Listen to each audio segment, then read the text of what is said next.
ज्यादा शरीफ ना है करे जा, बस शराफत के ढोंग करीला। जहाँ लोग सिवान के नाम सुन के पैंटे में मूत देला, बस वही जिला से बिलोंग करीला। क्या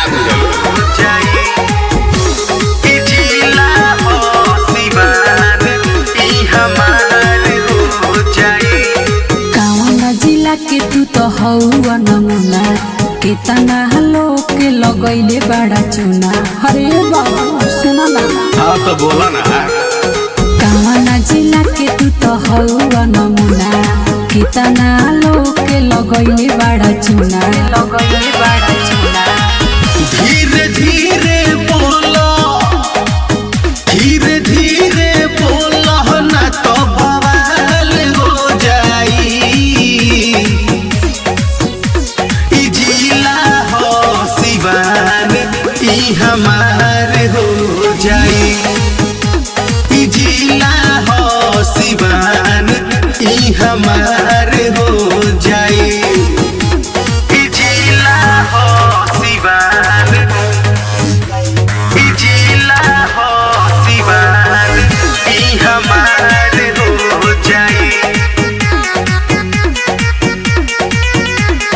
हई हम सिवान के रही सीना तान के, बुझी हो ना हमरा के चीने या जापान के।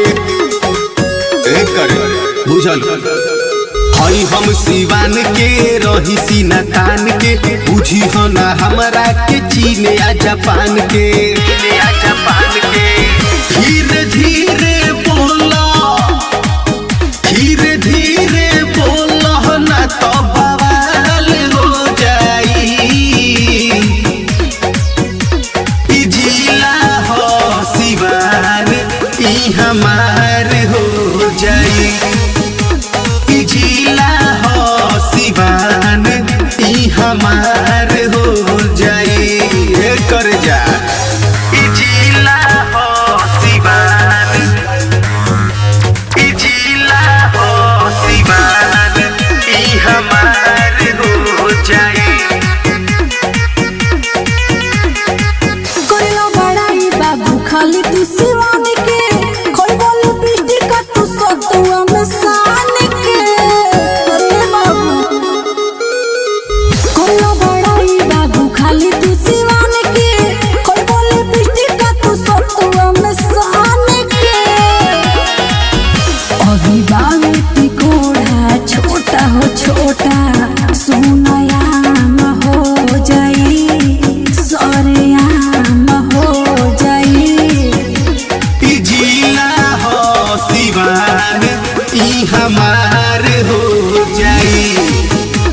ई जिला हो सिवान, ई हमार हो जाई। कर जा। बुझल ई हमार